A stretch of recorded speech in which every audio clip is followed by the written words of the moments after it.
नमस्कार दोस्तों, उत्तराखंड मुक्त विश्वविद्यालय के कम्युनिटी रेडियो हेलो हल्द्वानी में आपका बहुत स्वागत है। बच्चों की दुनिया कार्यक्रम लेकर आपके सामने उपस्थित हैं।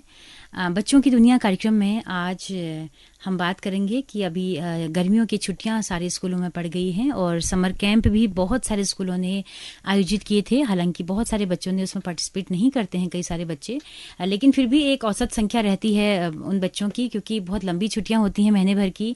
और पेरेंट्स को भी लगता है कि हाँ, समर कैंप जो है एक अच्छा मौका है बच्चों के लिए। बहुत सारे डायमेंशन से बच्चों का ग्रोथ उस समर कैंप के जरिए हो सकती है। तो बहुत सारे स्कूलों ने इस वक्त पे समर कैंप करवाए हैं। तो समर कैंप के एक सेशन के टीचर इस वक्त हमारे साथ मौजूद हैं, जिन्होंने ड्रामा और थिएटर पर समर कैंप के बच्चों की क्लास ली है। तो हमारे साथ मौजूद हैं विपुल जोशी। विपुल जोशी हमारे रेडियो का एक बहुत ही परिचित नाम है, बहुत अरसे से हमारे रेडियो के साथ जुड़े रहे हैं। जब रेडियो के साथ जुड़े थे तब वो एक शायर थे, एक कवि थे और शॉर्ट फिल्में बनाते थे, फिल्म मेकर भी थे और मुंबई में एक एड एजेंसी में काम करके आए थे। तो एड विज्ञापनों की दुनिया का भी उनका अनुभव था। लेकिन आज साल दर साल उन्हें अपनी प्रतिभा को निखारा है। आज वो एक ज्योतिष शास्त्र के विद्यार्थी तो हैं ही, बाकी ज्योतिष पर उनकी किताब भी एक आ चुकी है। तो बहुत सारे डायमेंशन से वो लिखते पढ़ते सोचते हैं। एमए साइकोलॉजी इस बीच में वो कर चुके हैं। तो एक मनोवैज्ञानिक के तौर पे, क्योंकि वो जो चीज़ पढ़ते हैं उसमें इतना डीपली उसमें रम जाते हैं कि मुझे लगता है कि बहुत कुछ अच्छा क्रीम निकाल कर वहाँ से लाते हैं। तो ज्योतिष पर उनका बचपन से मन था कि इस फील्ड में कुछ करूँ उन्हें। तो ज्योतिष पर एक किताब उनकी हालिया भी प्रकाशित हुई है। मनोविज्ञान के फील्ड में भी हम चाहते हैं कि जल्दी ही वो काउंसलिंग सेशन लोगों के लेना शुरू करें। तो विपुल, आपका बहुत बहुत स्वागत है हमारे इस कार्यक्रम में। सुनीता जी, आपका बहुत बहुत धन्यवाद और हेलो हल्द्वानी रेडियो के सभी श्रोतागणों को मेरा प्यार भरा नमस्कार जी। तो विपुल, अभी आपने एक पब्लिक स्कूल के बच्चों को समर कैंप में आपने ट्रेनिंग दी है। 12 दिन की आपकी 12 क्लासेस थी और ड्रामा और थिएटर की आपने ट्रेनिंग दी।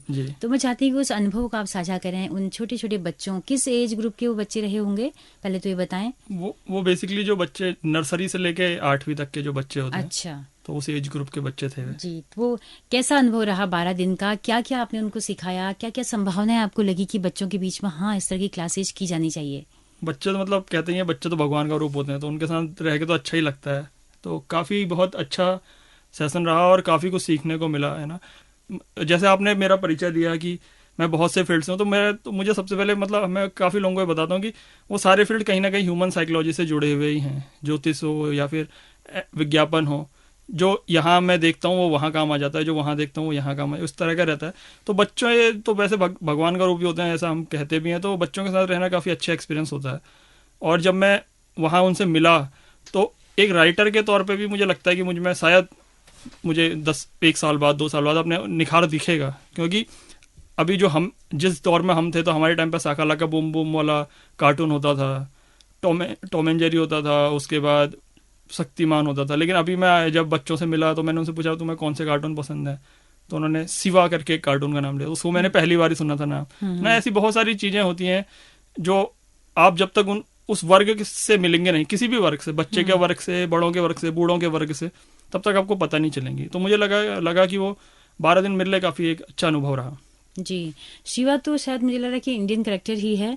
आता है एक सीरियल। हाँ, लेकिन अब यह है कि मेरा तो कार्टून, मैं तो मतलब उतना टीवी भी नहीं देखता ना। जो व्यक्ति टीवी भी नहीं देखता तो उसके लिए एक नई दुनिया है। अब जैसे जिसके बच्चे हैं ना, वो उन्हें टीवी नहीं देखने देते। उन्हें तो पता भी है कि शिवा क्या है ना, कि शिवा ने उनकी नाक में हमारे बच्चे हैं तो हमारे बच्चे डोरेमोन देखते हैं। वो चाइना का पूरा डबिंग हुई है उसमें डोरेमोन की। तो वो बहुत फेमस है बच्चों का। तो ज्यादातर जो है ना वेस्टर्न कंट्रीज के जो डबिंग वहाँ पे आ रहे हैं उनको बच्चे बहुत पसंद कर रहे हैं। उनका कंटेंट बहुत अच्छा होता भी है। हाँ, तो वही ना, मतलब अब मेरा तो बच्चों से इतना सीधा वाला नहीं है कि बच्चे मेरे हाथ से रिमोट छीन के टीवी देख रहे हैं ना। तो मेरे लिए वो काफी नया अनुभव रहा। मैंने काफी कुछ सीखा उधर बच्चों से। अच्छा, बच्चों को क्या सिखाया? उनको क्या ड्रामा मतलब थिएटर से जुड़ी हुई चीजें क्या क्या साझा की उनके साथ में? तो एक तो ये था कि जो मुझे लगता है कि एक तो दिन काफी कम थे, है ना। 12 दिन थे, मतलब एक तरह से जैसे जो आपको, मतलब आप भी इसी फील्ड से जुड़े हैं तो आपको पता होगा कि जो सेशंस वगैरह चलते हैं वो 2-3 महीने तक तो रिहर्सल ही चलती है इनमें, है ना, अगर आप किसी नाटक के थे। तो मेरे पास 12 दिन थे। तो जो मुझे हमेशा लगता है as a writer, as a director, मैं हमेशा बोलता हूँ कि मैं राइटर भी हूँ, डायरेक्टर भी हूँ। तो जब मैं फिल्में बनाता हूँ तो मेरे आसपास की जो चीज़ें होती हैं, है ना, मैं उसी से कहानी कह के निकल जाता हूँ बहुत बार। अभी जैसे हाल में मैंने एक छोटी सी फिल्म बनाई 54 सेकंड की, एक बच्ची की और मेरी कहानी बेसिकली। तो वो मेरी 30 रुपये में बनी थी, है ना, सिर्फ 30 रुपये में, क्योंकि वो जो उसका एक इक्विपमेंट था, है ना, जो जिस पे वो कहानी बेस्ड थी, वो खरीदने का 30 रुपये था, बाकी एडिटिंग मैंने करी। तो मुझे हमेशा ये लगता है कि जो आपके पास चीज़ें हैं, है ना, आप वहाँ से कहानी निकालेंगे ना, वो आपके लिए बहुत आसान रहेगा। तो जो जितने भी बच्चे थे, तो मुझे जो जो उनमें लगा, है ना, कि ये कर सकते हैं, और जो हम बड़े बच्चों को कैसे यूज़ कर सकते हैं छोटे बच्चों से एक्टिंग कराने में, तो हमने उस तरह से किया। और हमने मतलब 12 दिन में हमने 3 प्ले करवाए, मतलब 3 प्ले करवाए, और तीनों नए प्ले थे। अच्छा। उसमें थोड़ा बहुत एडोप्टेशन था कुछ प्ले का, लेकिन तीनों ये थे कि हमने कोई पुराना प्ले उठा के नहीं किया, हमने नए करे। और काफ़ी पसंद आए, टीचर्स को भी पसंद आए, और जो पेरेंट्स आए थे लास्ट दिन उन्हें भी काफ़ी पसंद आया। अच्छा, आखिरी दिन पेरेंट्स के साथ मीटिंग जैसी होगी और वो प्ले दिखाए भी गए होंगे। राइट। तो क्या क्या थीम थी उन प्लेज की, और क्या वहीं पर डेवलप किए गए थे, क्या बच्चों से भी स्क्रिप्ट लिखाई गई? हाँ, मतलब उसमें उसमें बच्चों से उतना नहीं लिखाया गया, लेकिन उसमें ये बच्चों से ये कहा गया कि आप डायलॉग याद ज़्यादा ना करें, है ना, कि आपको एक मोटा मोटा समझा दिया जाएगा कि यहाँ पे ये बोलना है, यहाँ पे बोलना है। उसके बाद क्या होता है, मैंने उन्हें ये बोला कि अगर आप डायलॉग याद करोगे तो आप पे ना एक बोझ रहेगा, है ना, और दिन कम है तो आप शायद याद ना कर पाओ। तो आप इसको तो समझो, इस पूरी प्रोसेस को, कि आपका कैरेक्टर क्या है, आपको उसको कैसे प्ले करना है, लेकिन डायलॉग और शब्द जो है वो आप अपने यूज करो, ताकि आप फंसो ना उसमें, है ना। और मेन बात यह है कि जब भी आप मंच पे जाओ, जैसे जब मुझे याद है वहाँ पे दो मैम खड़ी थी, है ना, और हमारा प्ले स्टार्ट हो रहा था, मैंने बच्चों को ये बोला, मैंने कहा जो भी आपको ध्यान आए, है ना, आप रुकना मत, बोल देना, क्योंकि जो आप बोलने वाले हो और जो प्ले है वो सिर्फ आपको ही पता है, ऑडियंस को कुछ नहीं पता है। तो जो आप बोलोगे, जो आप करोगे, ऑडियंस को सच ही लगेगा, इसलिए आप रुकना मत, बेसिकली आप फंबल मत करना बेसिकली। और मेन बात यह है, मैं आपको सही बात बताऊं तो जो प्ले उन्होंने किया बच्चों ने, अगर मैं उस प्ले करूंगा तो मैं 10 बार फंबल करूंगा। बच्चे इतने टैलेंटेड थे कि उन्होंने फंबल नहीं किया। मतलब मैं तो अभी भी जब पोएट्री पढ़ता हूँ तो मैं लिख के ही पढ़ता हूँ, मतलब मुझे तो उतना याद भी नहीं होता, लेकिन बच्चे उन्होंने बहुत अच्छा किया, बहुत अच्छा। जी जी जी। तो ऐसा है। तो कितनी संभावना आप बच्चों में देखते हैं, और आपको लगता है कि जो तमाम सारे स्कूल हैं प्राइवेट वाले, इन लोगों को फिल्म थिएटर का अपना एक स्पेशल रखना चाहिए, हर एक एपिसोड हफ्ते में भले एक दिन ट्रेनिंग दें? मुझे लगता है ना कि सबसे पहले ना बच्चों को, उन्हें बच्चों से ना पता करना, बच्चों से मतलब मेन क्या है कि काउंसलिंग करनी चाहिए बच्चों की, या फिर बच्चे का ना खुद इंटरेस्ट देखना चाहिए। जैसे जो हमारी भी जो सनातन परंपरा है उसमें हम जो मतलब 16 संस्कार होते हैं, तो उसमें एक अन्नप्राशन होता है ना, तो अन्नप्राशन में भी चीज़ें रखी जाती हैं, है ना, बच्चा जो उठाता है, मतलब आप देखिए वहाँ से जो हमारे वैदिक युग से वो चला हुआ आ रहा है ना, लेकिन अब वो चीज़ें सिर्फ वहीं तक सीमित हो गई है ना, वहाँ पे उसने उठा लिया, ताली बजा ली, लेकिन हमने उसको आगे कैरी फॉरवर्ड नहीं किया। मैं बच्चों को भी यही बोल रहा था, मैंने कहा था कि अगर आपको ड्रामा मतलब एक्टिंग क्लास में आप जबरदस्ती आए हो, अगर आपको आपके सर ने फोर्स किया या आपकी मैडम ने फोर्स किया, तो आपको जो करना है ना, आपको स्पोर्ट्स खेलना है, आप उसमें चले जाओ। यहाँ मतलब अगर आपका मन है आप तभी आओ। मेन ये है ना कि मेरे को हमेशा ये लगता है कि जो चीज़ आपको पसंद है ना, मतलब जो चीज़ आपको पसंद है आप उसे अपना पैशन बनाओ, मतलब उसे अपना पैशन बनाओ, और उसको इतना फॉलो करो कि उसको अपना प्रोफेशन बनाओ। आप ना हर चीज़ से मतलब अगर आपका, देखिए 2 उद्देश्य होते हैं लोगों के, या तो आपको ज्ञान प्राप्त करना होता है या आपको पैसा कमाना होता है। लेकिन अगर आपका जो पैशन होगा आप उसी को प्रोफेशन बनाएंगे ना, तो आप ज्ञान भी प्राप्त करेंगे और आप पैसा भी कमाएंगे, और पैसा भी मतलब इतना कमा लेंगे कि जितने लोग बाकी के लोग महीने में कमा रहे होंगे उतने शायद आप एक दिन में कमा के आराम से बैठ सकते हैं। जी जी जी। तो ऐसा ये मुझे लगता है। तो विपुल, आपका भी ये पहला मौका था as a film director, as a theatre artist, आपको पहली बार किसी स्कूल ने समर कैंप के लिए बुलाया था? हाँ, कह सकते हैं, मतलब और वो भी मुझे मतलब इस बात की खुशी है, जो वहाँ की, मैं टैगोर पब्लिक स्कूल में गया था जी, तो जो वहाँ की प्रिंसिपल मैम थी, है ना, रीनू शर्मा, उन्होंने जब मैं इंटरव्यू में गया था तो उन्होंने बताया कि वो मुंबई से थी। तो मुझे लगता है जो वो मुंबई से थी ना, तो वो इस चीज़ को समझ पाई, है ना, कि ये चीज़ भी जरूरी है बच्चों के लिए। वरना क्योंकि क्या होता है ना, जो यहाँ के लोग होते हैं ना, उन्हें लगता है कि फालतू की वो जो एक कहावत है कि पढ़ोगे लिखोगे बनोगे नवाब, खेलोगे कूदोगे बनोगे, वो ना वहीं तक सीमित रह जाते हैं। वो जो बाकी की जो बाहर की दुनिया है ना, वो कभी देख नहीं पाते हैं। तो मुझे ये लगा कि मुझे लगता है कि सोशल मीडिया प्लेटफॉर्म्स आने के बाद से, यूट्यूब चैनल जब हर कोई आज बना रहे हैं, तो पेरेंट्स भी सपोर्ट कर रहे हैं कि अगर उनका बच्चा थोड़ा एक्स्ट्रा ऑर्डिनरी है और अपना चैनल बना रहा है। बेसिकली उससे ये हुआ है ना कि जो इंटरनेट जो सबकी पहुंच में आया, उससे ये हुआ है कि अगर कोई व्यक्ति अमेरिका में बैठ के या फिर मुंबई में बैठ के या दिल्ली में बैठ के अगर कुछ वीडियो बना रहा है, तो वो अगले मिनट में आपके पास आ रही है ना। तो वो जो दुनिया जो बोलते हैं ना कि ग्लोब लोकल हो गया, है ना, तो उससे वो फायदा हुआ है। तो मतलब ये है कि लोगों की, लेकिन अभी भी ये है कि लोगों को यहाँ समझने में समय लगेगा, लेकिन फिर भी ये था कि मुझे वहाँ मौका मिला, पहली बार मौका मिला, है ना। मतलब ऐसा नहीं है कि मैंने तो 5-6 शॉर्ट फिल्म बनाई है, उसमें से 5 बच्चों के साथ ही है। लेकिन ये है कि जो ग्रुप था ना 5-6 मतलब 15-16 बच्चों का, अभी तक ये था कि अभी तक मैं 2-3 बच्चों के साथ कर रहा था, लेकिन ये था जो 15-16 बच्चे थे उन्हें संभालना, वो भी बहुत छोटे बच्चे जिन्हें आप डांट नहीं सकते, है ना। और मतलब आपको उन्हें प्यार से ही समझ, एक ही भाषा समझते हो, प्यार की भाषा। तो मुझे लगता है कि वो मेरा पहला मौका ही था। तो चलते चलते विपुल जी, अगर कुछ और बच्चों के साथ के अनुभव आप साझा करने चाहें कि 12 दिन कितना अच्छा आपको बच्चों के साथ लगा, बच्चों को कितनी नॉलेज थी और उन्होंने कैसे लिया आर्ट एंड थिएटर और ड्रामा फिल्मों को, क्योंकि छोटे बच्चे भी आजकल बहुत सारे यूट्यूब चैनल देखते हैं, क्योंकि बच्चों वाले जो यूट्यूब चैनल हैं कार्टून वाले, उनको काफी पसंद करते हैं और इवन मतलब उसकी लत भी बच्चों को लग जाती है। तो क्या इस तरह की कुछ बातें उनके साथ में हुई? तो मैं अगर आपको बताऊं तो जो हमारे प्लेस थे ना, पहले तो हम उस पर आते हैं कि क्या होता है कि जब हम कोई नया व्यक्ति देखते हैं तो उन्हें पहले तो लगता है कौन है ना। तो वो जो 2-3 दिन होते हैं, जैसे पहले हमने उन्हें फिल्में दिखाई, कुछ एक फिल्में दिखाई, और कुछ एक बच्चों ने जिन्होंने अच्छा परफॉर्म किया उन्हें मैंने चॉकलेट भी दी, है ना। तो उस तरह से बच्चों का दिल जीता कह सकते हैं, या उन्हें मतलब अपनी तरफ शामिल किया। फिर उसके बाद ये था कि तो फिर ये होता है कि एक बच्चा कोई अनजान चेहरा देखता है ना, तो वो उतना घुल मिल नहीं पाता। तो हमने शुरुआत की क्लास में जो बच्चे, मैंने अपने मोबाइल ही दे दिया था उन्हें, मैंने कहा आपको इसमें कार्टून देखना तो इसकी कोई जरूरत नहीं, ये आप कार्टून देखो इसमें, इस तरह से। फिर यह कि जिस बच्चे ने अच्छा परफॉर्म किया तो उसे चॉकलेट देना, और जिसने परफॉर्म नहीं किया उसे ना देना, है ना। दोनों चीजें होती हैं। अच्छा। तो ताकि उसको भी लगे कि अगली बार मैं भी करूं, मतलब जीतना नहीं लेकिन पार्टिसिपेट करना जरूरी है, कि अगर मैं यहाँ आया हूँ तो मैं यहाँ से कुछ सीख के जाऊँ, है ना। तो इस तरह से फिर ये था कि जो हमारे प्ले थे, हमने 3 प्ले तैयार किए, जैसे मैंने आपको पहले बताया। तो हमारा एक प्ले तो ये था कि पर्यावरण पे, है ना। अच्छा। तो उसमें जो छोटे छोटे बच्चे थे, अब ये होता है कि छोटे बच्चों को डायलॉग तो याद हो नहीं सकते, है ना, लेकिन उन्हें राइमिंग के वर्ड बहुत जल्दी याद हो जाते हैं, है ना। तो हमने उनके जो डायलॉग थे वो राइमिंग पे ही तैयार किए थे। जैसे मुझे एक छोटी बच्ची का डायलॉग याद आता है कि बची रहेगी, वो बोलती थी कि बची रहेगी तुम्हारी कहानी, मुझे बचाओ मैं हूं पानी। तो उसका सिर्फ इतना सा डायलॉग था, तो उसको राइमिंग के जल्दी याद हो जाते थे। फिर ये था कि अब क्या होता है, जब आप कोई नाटक कर रहे होते हैं तो हर मिनट के बाद किसी दूसरे का डायलॉग होता है ना। तो अब छोटे बच्चे तो खोए रहते हैं कहीं, है ना, उनको उतना साफ सी बात है, उन्हें उतना पता नहीं होता कि क्या चल रहा है आसपास।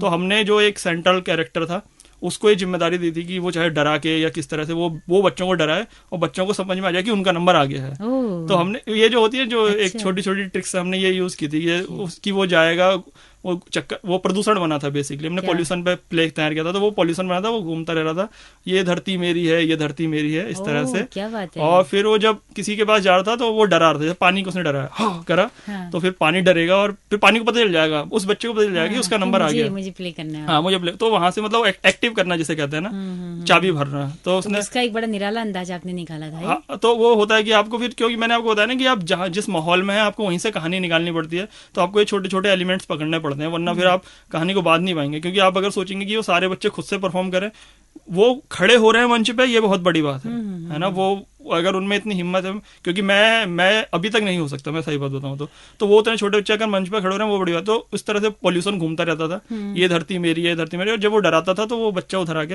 अपना डायलॉग बोल के फिर वापस आ जाता था, फिर वो अगले के बाद जाता था, उसको डराता था। तो हमने इस तरह से ये प्ले किया था पॉल्यूशन पे। फिर एक प्ले हमने किया था कि जो अफवाहें फैलती हैं ना, उस पे किया था। तो हमने एक बच्ची जो एग्जाम के टाइम पे बहुत ज्यादा फेसबुक वगैरह यूज कर रही है और उसकी दोस्त नहीं कर रही है, तो और फिर उनके बीच के जो बातें थी, सपोज उसने कोई अफवाह सुनी और इन दोनों में कैसे आर्गुमेंट में बदला। फिर हमने इसको, वो जो एक हमने बचपन में एक कहानी सुनी थी कि गिलहरी के सर में अखरोट गिरा और उसने कहा कि जंगल मेरे सर में आसमान गिर रहा है। तो हमने उसको जोड़ा उस प्ले से कि एक बुढ़िया दादी उसको एक कहानी सुनाती है कि आसमान गिर रहा है। तो वहां से वो प्ले शुरू हुआ। और उस प्ले का मैसेज यही था कि एक तो पहला मैसेज ये था कि अफवाह नहीं उड़ाएंगे, अच्छे नागरिक बन के दिखाएंगे, एक पहला ये था। और दूसरा ये था कि पहले करेंगे सारे जरूरी काम, फिर फेसबुक, व्हाट्सएप, इंस्टाग्राम। क्या बात है। अच्छा। तो मुझे हमेशा ये लगता है कि मतलब लोग बोलते हैं अरे फेसबुक नहीं करना चाहिए, ये नहीं करना, सब कुछ करना चाहिए, लेकिन ये है कि एक प्राथमिकता तय हो कि क्या करना है। क्योंकि मतलब मैं अगर बताऊं तो मेरे तो सारे काम बिना नेट के होते ही नहीं है। मेरा अगर जितनी भी मतलब इनकम बोल लो या वो सारा इंटरनेट का ही सोर्स है ना। मैं अगर जुड़ा रहता हूँ लोगों से। एक प्ले ये था। फिर एक प्ले ये था कि एक डॉक्टर का प्ले था, है ना। तो वो ये था कि जैसे डॉक्टर होते हैं कि मरीज आया, उसने बोला कि हाथ में दर्द है, उसने बोला कि अच्छा ये तो अब प्लास्टिक सर्जरी होगी इसकी, है ना। तो फिर ये इस तरह से था कि एक लूटने वाला डॉक्टर है, लेकिन उसके अंदर कैसे मानवीय गुण हैं उसके अंदर भी। मतलब क्या है कि जैसे उसके पास एक MR आता है उसका दोस्त, तो उसे बोलता है कि ये दवाई ले लो, इसमें प्रॉफिट ज़्यादा है, तो उससे लेता नहीं है। वो कहता है कि मैं दूसरे वाले से लूँगा, उसने ज़्यादा प्रॉफिट बताया। लेकिन जब वो जाने लगता है, वो उदास होता है, तो वो बोलता है क्या हुआ, तो वो बोलता है कि मेरी माँ का ऑपरेशन होना है। तो बोलते चलो मैं अपनी तरफ से करा दूंगा और पैसे की छोड़ दो तुम। इस तरह से था। फिर ये था कि फिर डॉक्टर से जब उसकी नर्सें पूछती हैं उस प्ले में कि आप इतना लूट रहे हो, आपको पाप लगेगा, तो बोलता है कि जिस दिन मेरा 2 करोड़ में डॉक्टरी हुई है, जिस दिन मेरी पूरी फीस निकल जाएगी, उस दिन मैं फ्री में देंगे। तो हमने मतलब ये भी है कि डॉक्टर भी गलत नहीं है ना, वो क्योंकि वो भी समाज का हिस्सा है। लेकिन आपने सिस्टम ही ऐसा बना दिया आपने मतलब वो... हाँ, तो वो सिस्टम मतलब वो है कि वो सिस्टम के कारण वो वैसा है, वरना वो भी आदमी अच्छा ही है ना। अगर मैंने तो कोई आदमी बुरा नहीं, कोई आदमी बुरा नहीं होता। तो हमारे ये बेसिकली ये 3 प्ले थे, हमने 12 दिन में तैयार किए। फिर ये था कि वही कि हमने देखा कि कौन सा किरदार है ना, कौन सा बच्चा किसको बेहतर तरीके से कर सकता है। फिर कितने बार ये हुआ कि जिस बच्चे को तैयार किया था उसने बोला अरे सर हमें तो कल गांव जाना है। अच्छा। तो फिर हमें वो बदलने भी पड़े। हाँ, हमने दूसरे को मौका दिया है ना, तो इस तरह से रहा। तो लेकिन ये रहा कि मतलब जो मुझे लगता है, जैसे मैं पिछले बार आया था तो मैंने बोला भी था कि अगर मुझे इसका मौका मिलेगा तो शायद मैं पैसे नहीं देखूंगा, है ना। तो मैंने 12 दिन किया और मुझे लगता है कि मैं कम से कम 3 प्ले बच्चों के साथ किया और मुझे काफी अच्छे बच्चों से मिलने का मौका मिला जी। तो ये, और आपको अपना जेब खर्चा भी कुछ न कुछ मिल गया। वो उसके लिए मतलब मुझे किसी एक चीज पे निर्भर, मतलब ठीक है, वो मुझे किसी एक चीज पे निर्भर रहने की जरूरत नहीं है। वो बिल्कुल। चलिए विपुल जी, बहुत अच्छी यादें आपने अपने तमाम सारे बच्चों के साथ जो कि समर कैंप में बिताई, साझा की हमारे श्रोताओं के साथ में। इस प्रोग्राम को करने का मकसद ये था कि एक तो अगर हमारे तमाम सारे टीचर्स इस कार्यक्रम को सुन रहे हैं तो वो इस बात को समझें कि ड्रामा थिएटर बच्चों के लिए कितना जरूरी है, उनको खोलने के लिए, बिल्कुल उनकी प्रतिभा को निखारने के लिए। और इन देखो पॉल्यूशन पर आपने बात की और डॉक्टर के जरिए आपने दिखाया कि व्यवस्था किस तरह से बना रही है हर आदमी को, एक अच्छे आदमी को कैसे बुरा बनना सिखा रही है मजबूरी। तो छोटे छोटे टॉपिक्स पे, बड़े अच्छे टॉपिक्स पे बच्चों ने स्क्रिप्ट लिखना सीखा होगा। तो एक अच्छा संदेश है कि हर एक को ये काम करना चाहिए। प्राइवेट स्कूलों को ये जिम्मेदारी होनी चाहिए कि वो इस तरह के कार्यक्रम भी कराएं, आर्ट एंड क्राफ्ट तक ही सीमित न रहें, ये सब भी कराएं। और जैसे मेरा जब मैं मुंबई में था तो मेरे एक बॉस थे, तो उन्होंने मुझे बताया था कि जैसे बंगाल में ना एक फिलोसॉफी है या फिर एक कल्चर जैसा है कि वहाँ ये बोलते हैं कि आप अपने बच्चे को एक स्पोर्ट्स सिखाएं, एक म्यूजिक इंस्ट्रूमेंट सिखाएं और एक कोई आर्ट सिखाएं। तो उससे क्या होता है कि मतलब जीवन में कभी जब वो आता है, उतार और चढ़ाव आते हैं जीवन में ना, जब आप अकेले होते हैं, है ना, तो ये होता है कि अगर आपका इससे मन नहीं लग रहा तो आप ये कर लेंगे, इससे मन नहीं लग रहा तो ये कर लेंगे। और अगर ये हो सकता है कि आप किसी एक में बहुत अच्छे हैं तो शायद आपको फिर कोई जॉब वगैरह करने की जरूरत भी नहीं है। क्या बात है। जैसे मैंने देखा यहाँ उत्तराखंड में कितने लोग हैं जो ये एपण वगैरह करते हैं ना, वो इसलिए कर पाते क्योंकि उनकी आर्ट बहुत अच्छी थी और उन्होंने अपने जो उनका पैशन था उसको अपने प्रोफेशन में बना लिया। बिल्कुल। मतलब ये बड़ी सुंदर युक्ति है। जैसे मैं हमेशा बोलता हूँ कि आप जो आपकी हॉबी है, जो भी आपकी हॉबी है ना, कुछ भी करते हैं, मैं कहता हूँ अगर आपको गुलाब लगाना अच्छा लगता है ना तो आप अपनी हॉबी को अपना पैशन बनाओ। पहली कोशिश ये करो। हाँ, उसको पैशन बनाओ और फिर उसको अपना प्रोफेशन बनाओ। क्या पता आपका एक गुलाब के पेड़ में 7 अलग अलग तरह के गुलाब निकल रहे हो ना। क्या बात है। और गुलाब जल का आप अपना ब्रांड शुरू कर दें, 10 चीजें हो सकती। जी बिल्कुल। तो बड़ी अच्छी आपकी टेक्निक है, आपकी रणनीतियां हैं, आपकी विचारधारा है, आपकी सोच है विपुल, बहुत एनर्जेटिक है और हमारे तमाम यूथ के लिए बहुत यूजफुल है। और मुझे बहुत अच्छा लगा कि आपको समर कैंप करने का मौका मिला। मुझे भी काफी अच्छा लगा। हाँ, क्योंकि ऐसे अच्छे लोग अगर जाते हैं और नई पीढ़ी के बीच तो कुछ अच्छाइयाँ ही फैलाएंगे। तो उम्मीद करते हैं कि अगले साल तक आपको अगले समर में बहुत सारे समर कैंप करने का मौका मिले। हालांकि सीजन एक ही होता है लेकिन आप टाइम फिर भी निकाल लेंगे। तो बहुत शुक्रिया आपका हमारे बच्चों के साथ इन कार्यक्रमों को साझा करने के लिए। हल्द्वानी हेलो हल्द्वानी के तमाम दर्शकों को मेरा प्यार भरा नमस्कार। सुनीता जी, आपका भी बहुत बहुत धन्यवाद। जी धन्यवाद विपुल जी। तो दोस्तों, आप सबका भी बहुत बहुत शुक्रिया इस कार्यक्रम को अंत तक सुनने के लिए। अगर ये कार्यक्रम आपको पसंद आया हो तो अपना फीडबैक हमें जरूर दीजिएगा। हमारा रेडियो एक कम्युनिटी रेडियो है जिसकी पहुंच रेडियो में केवल हल्द्वानी शहर तक है। लेकिन अगर आप दूर दराज पहाड़ों में या देश के किसी भी हिस्से में इस रेडियो को सुनना चाहते हैं तो हमारे यूट्यूब चैनल के जरिए, हमारे फेसबुक पेज के जरिए आप इन कार्यक्रमों को सुन सकते हैं। आपके फीडबैक का हमें बहुत बेसब्री से इंतजार रहेगा। इसी के साथ अपनी रेडियो मित्र सुनीता भास्कर को दीजिए इजाजत। नमस्कार।